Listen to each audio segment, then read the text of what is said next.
area right here. Too many Terrans love to put a turret here and here, but then I just pick off their gas, and you don't want to be a Terran player down a gas. It's not fun. On here, I'm gonna always poke around, just see where he has any vulnerable openings. I decided to come around to the ledge. I see there's a turret here, so I'll try the back side of his minerals. I see he has one turret, so I'll go ahead and I'll just pick it off. And he's full of Marines, but still no stim. This kind of I would prefer if you got this a little earlier. Right now, I'm just gonna. I actually use the stop command when I harass. So because if you do attack, the muta AI kind of goes haywire and attacks into the ball of Marines if you're not careful. But stop kind of gives the mutalisk time to sit and then attack just that stuff nearby, not necessarily the Marines. Here I see he's building turrets again, and I just want to kill free money right here. Nothing too major. Kill 2 SCVs. Make him just stay on his back feet, stuck in his natural. He can't quite move out. Now he has stim done, so he can handle this much more properly. I decided just to fly by because he has all his Marines here. Decided to fly into his main base and just pick up more SCVs. Now this is a vulnerable point. Usually Terrans don't build turrets here, so I think it's very safe to just fly around and just start picking off SCVs. And now he has another weak point here. I decided to fly away, taking minimal damage, and I did a pretty decent amount of damage with these mutalisks.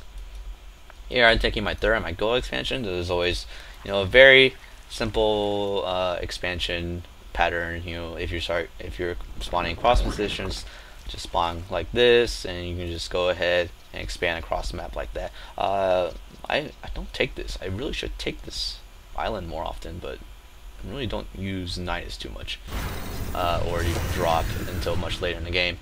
Now I see that he's moving out. This is a very, very key moment in the game. The build I'm doing is purely Zergling, Baneling, and Mutalisk, and this, if you do not pay attention to his army, you will get rolled over. You have to keep his tank count very low. So right now I'm just watching his tanks leapfrog, and take my opportunity to pick them off and run away. You have to do this. You cannot let his tanks just leapfrog into the front of your base. Now he's gotten some Vikings, which is it's annoying for the Zerg player, but they actually don't do too much damage to the Mutalisk. And now again, I just pick off another tank. This is really why I'm holding his attack back even longer than he would like. You want to have a critical mass of tanks to take out this kind of army from the Zerg player. Now he's moving in again. You never want to. I was going to push in here. Actually, I do push in here. Never mind. And just take out a lot of Marines. And just because he didn't have those 2 tanks earlier, he's not able to stop this attack as efficiently as he would like. Here, I'm just trying to pick off tanks and run away from my Mutalisk. I really should have ran away with these Mutalisk a little earlier.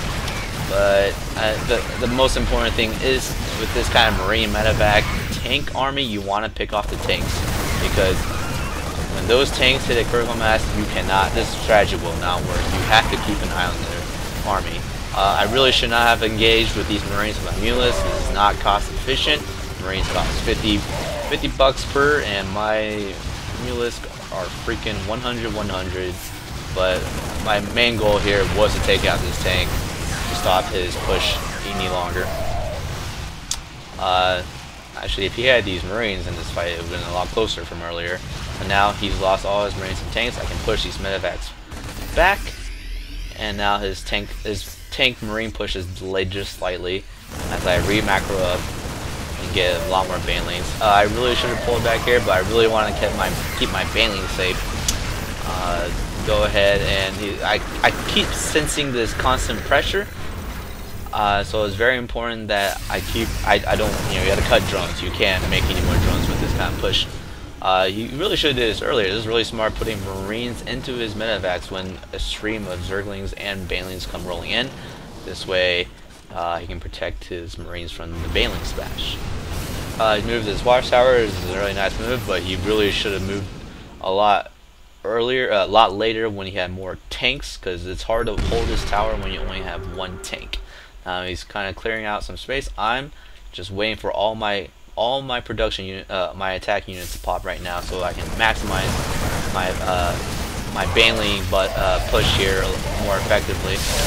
And since he only had one tank, this push was kind of a lopsided push. And actually, earlier when I tried to decide to research my drop and speed overlord so I could handle this even better, but I actually forgot to research drop, and kind of made me a little frustrated in the middle of this game, but that's okay. Continue to pick off whatever you can. This is the key part of this strategy. You have to keep your Mutalisk alive and actively watch the Terran army, because if you don't, they just walk in, siege up, and kill everything that you own, and it is, you pretty much instantly GG from there on. Right now, he once again doing a pretty smart thing here. He put all his units on top of the ledge, so only my Mutalisk can hit him. This actually made me a little worried at this point. Here we go. Here are my ventricle sacks that I missed upgrading earlier, because I really wanted to drop on his army. It makes Banelings a lot more effective. They don't get killed by splash from the tanks, and just really maximizes the splash damage when you drop your Banelings directly on top of the Terran army. Right now he realizes that it's a lot more efficient to place his Marines on the ledge, which is a great move, but thankfully I completely counter that with my drops, which I will come in a little bit. Always want to I typically would like to put a couple overlords without mini Banelings in the front here, so they can tank damage, and even if they snipe the overlords, and there's no loss because all my Banelings are on the other overlords. I see that he's setting up here, so I gotta bust this before he becomes too powerful. I try to lead with my Zerglings a little bit, but you want everything, you want all your Mutalisks, Overlords, and Zerglings to engage right at the same moment that they come in range with the Marines. And here I completely decimated his push, and he is actually very low on minerals. He's just now taken a third, and I don't know why this is floating, but I decided to take opportunity with my drop in speed overlords and go ahead and drop in his main and cripple his production. This is drop play, I feel like is not used enough. This is something that Zerg players should keep in mind, that you do have drop play as well, not just the Terran player. In fact, the Terran player here should have probably dropped a medevac full of Marines here to deal with this. I always like to keep a spine claw or two just in case. And I continue here with my drop, killing as much as I can. He's pulling back, trying to stop it, and unfortunately, these Zerg units are a little slower off creep, but that's okay. I just have too much for him to handle. Pushing him back further, killing here. His Marine Marco here isn't the best, and plus with so many Zerglings, he just can't quite handle it. And there's a GG. And I hope you all enjoyed it, and I'll be casting more in the future. Thank you.